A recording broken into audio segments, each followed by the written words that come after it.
All right. Today we're doing a deep dive into something pretty intense. It's the raw, sometimes brutal reality of our relationship with the wild. Yeah, it really is. We've got this incredible stack of sources here. Everything from hard data on animal populations to these, just visceral personal accounts of conflict. And they all seem to be pointing to one big idea. Which is that the natural world, well, it really doesn't care if we're comfortable. That's it, exactly. Our mission here is to take all this, the hunting quotas, the population numbers, the fear, and connect it for you to a much bigger question. Right. What does it mean to live a truly fulfilling, a real life when so many of us are completely insulated from how nature actually works? We're looking at that deep human need for purpose, for struggle. And I don't think there's a better starting point than this one account that just punches you right in the gut. It happened in Colorado, a massive mountain lion kill. And this wasn't a standard hunt. Not at all. No, the hunter was called in for a distress situation. A 170-pound lion was actively, and I mean actively, eating a live beef cow. It's a gut-wrenching detail from the source material.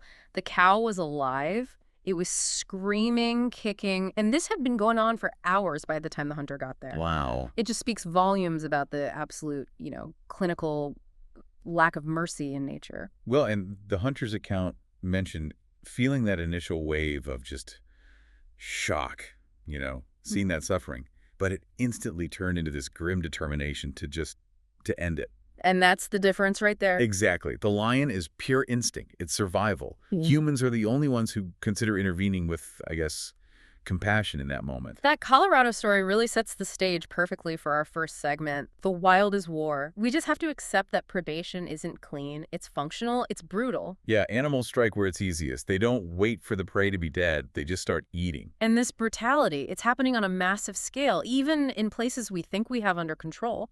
We totally forget the scale of control that's needed. Yeah. Look at the data on something like feral cats in North America. They kill billions, literally billions of smaller animals every year. Which sounds awful, but that activity actually maintains a kind of ecological balance. It keeps pest populations, rats and mice, in check. But when we disrupt that balance, Yeah. either by moving into their territory or with misguided policies, the consequences can be immediate and terrifying. And we are seeing a perfect, vivid example of that right now in Japan, particularly in Hokkaido. They're facing a full-blown brown bear emergency. Wait, Hokkaido? I honestly didn't realize brown bears of that size were even a major conflict problem there. Oh, yeah. So what are the numbers? Were we talking about a few run-ins, or is this a real crisis? It is absolutely a crisis. The projections for 2025 they're alarming. The data suggests at least 13 fatalities and maybe over 200 injuries. Whoa. If that holds, it'll be the deadliest year for bear attacks on record. It's gotten so bad they can't rely on local resources anymore. And that's because the traditional hunters are aging out, right? That's a problem we're seeing all over the world. Exactly. They've had to deploy military personnel just to keep up with the quotas because the local ability to manage the population is it's gone. That's incredible. And there's this one anecdote from a hunter who was in Hokkaido years ago that it brings the horror home. He found a massive deer carcass just torn to pieces, and the bear prints were enormous. I can imagine. Then, later, a local guide showed him photos, victims, some with missing facial features, and one image was just haunting a bear holding a man down in a stream while it was feeding. Oh, my God. That's the result of unchecked populations and the animals losing their fear. And we're seeing that same shift in behavior here in North America, right? Places like Montana and Wyoming. We are. Because of reduced hunting pressure in some areas, the brown bears are getting bolder, they're more habituated. Hunters are saying that a gunshot used to be a danger signal. Right, I meant get out of here. But now it's like a dinner bell. They know a carcass is coming, and they just show up to claim it. The fear is just gone. Which brings us right to the practical side of this. Segment 2, management. How effective is it? Well, when you look at the regional differences, the value of a regulated system becomes so clear. Let's just compare mountain lion management. Colorado versus California. Okay, so Colorado runs a tight ship. They use strict quotas, right? Maybe 35 kills in a huge area per year. And it's selective, it's documented, it's professional. Hunters are prioritizing older males, and the money from the permits goes right back into conservation. It's an organized system. Now, contrast that with California. Sport hunting for lions is banned, so they use something called depredation permits. Right. And for anyone not familiar with that term, a depredation permit is basically a kill order. It's issued by the state, Okay. but only after an animal has already caused a problem. So it's not management, it's a reaction. It's purely reactive killing, not proactive population control. So wait a second. California bans sport hunting to save the lions, but then they end up killing a whole bunch of them anyway because of these conflicts. What's the data on that?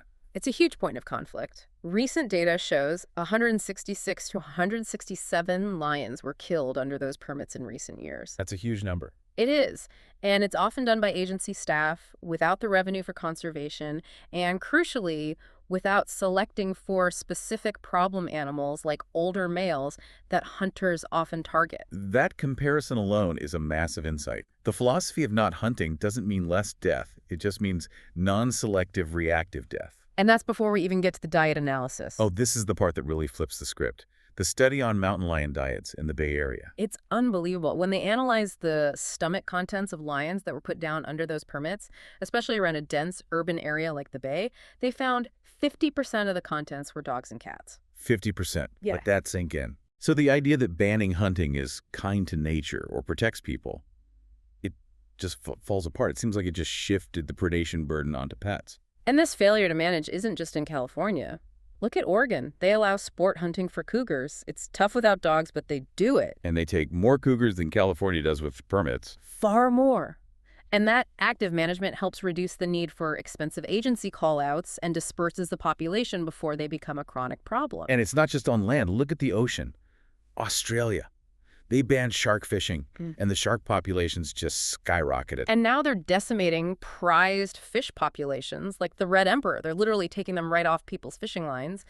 And fatal attacks on humans are way up. I saw that. 4 confirmed fatalities in 2025 alone. The data is just relentless. When you remove rational, human-driven management, the brutality of nature doesn't stop. It just shifts the conflict right onto us or other species. That relentless reality, the fact that this is happening globally while most of us are sitting in, air-conditioned offices, Yeah. that's the perfect bridge to our next segment. This is segment 3, the search for the real life. There's this feeling so many people have that modern urban life is, for lack of a better word, fake. It feels unnatural. Yeah. And a lot of the widespread anxiety and depression we see comes from this radical insulation from any real consequence. We're constantly managing human-made problems. Yeah. Social media status, career anxiety, what's happening in politics.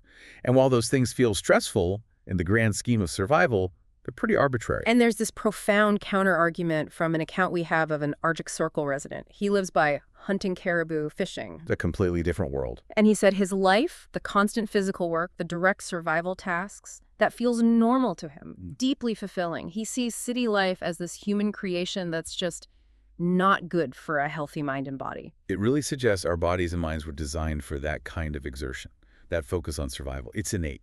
And that gets us to a really critical distinction for you, the listener. It's the difference between happiness and contentment.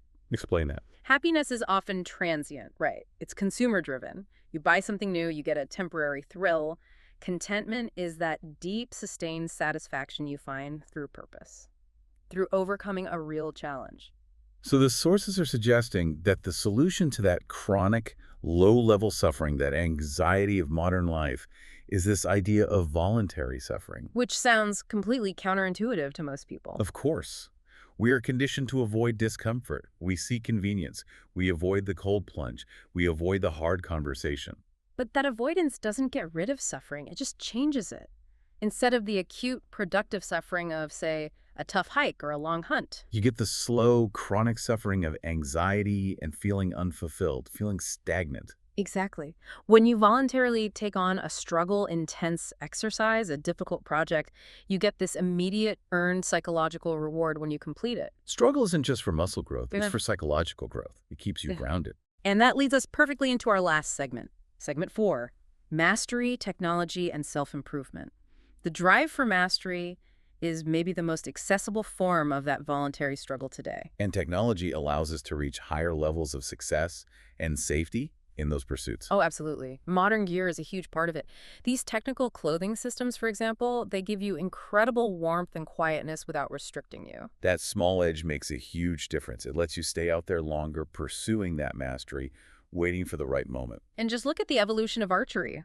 We went from shooting instinctively with our fingers, no sights, to these incredibly fast compound bows. And a big part of that jump was the invention of the mechanical release, right? Like the Fletcher release back in the 70s. It completely revolutionized accuracy. It gave archers a clean, repeatable trigger. Now technology is even pushing the ethical boundaries. We have rangefinders, like the Loophole Full Draw 5. Which is critical for an ethical shot. It doesn't just tell you the distance, it shows you the actual arc of your arrow. So you know if you're going to hit a branch you can't see. And that is so critical in bow hunting. But this is also where the line on technology gets a little murky. You mentioned the host's warning against thermal optics for big game. Why is that specific tech a problem? Because it removes the essential challenge. It undermines the voluntary suffering that's required for mastery. The art of glassing, spending hours searching for a flicker of an ear, a patch of hide, that's a huge part of big game hunting. With thermal, you just scan a hillside and you know where every single animal is. So without that skill, the reward is diminished. The respect for the animal is lessened. And that's why it's already banned for most game in states like Colorado, Oregon, and Nevada. It compromises the whole pursuit. Now, this drive for peak condition goes beyond gear. It goes into modern wellness. This is that fascinating marriage of physical prime with decades of experience. Exactly. You're seeing hunters in their 40s and 50s using things like specialized IV treatments, stem cell therapy, even altitude training rooms. That hypoxic training room, right? Yeah. A room that pulls oxygen out of the air to simulate being at high altitude. So they can prepare their bodies for an 8,000-foot mountain hunt while they're still at sea level. They get to have their experience and their fitness at the same time. And for anyone listening who feels like, they're too far gone to start down that path of voluntary struggle, the ultimate modern inspiration has to be the transformation of Jelly Roll. His story is just such a powerful case study in this. I mean, he went from over 500 pounds, substance abuse, jail time, to running 10Ks and bow hunting. He was at the furthest end of the obstacles you can imagine. And because his transformation was so extreme, it inspires millions. His victory proves that the hardest part isn't the pain of the 5th mile, it's taking that first difficult step onto the path. Once you start that voluntary struggle, the momentum of having a purpose just takes over. It really does. So wrapping up this deep dive, we've really tracked the difficult reality of how humans and the wild interact. And it confirms that effective, rational management is necessary to balance the brutal truth of nature with our own encroachment. And we've reinforced that philosophical takeaway. Whether your arena is in the mountains hunting or in the gym or even navigating the complexities of raising a family, voluntarily accepting that struggle provides the purpose that our insulated modern lives often lack, and that leads to real, genuine contentment. And that contentment is often found in chasing a perfection you can never actually reach. That relentless pursuit, that journey you can never complete, that is mastery. Think about a fighter like Israel Adesanya. After a huge knockout, he talked about happiness, but then he immediately said you'll never feel that reward unless you get up when people try to hold you down. You're always trying to get better. Always. Whether it's your archery form, your health, your career, the fact that the journey never ends, that impossibility is precisely why it's so fulfilling. So, the ultimate question for you is simple. What is your impossible pursuit that you will define your character by?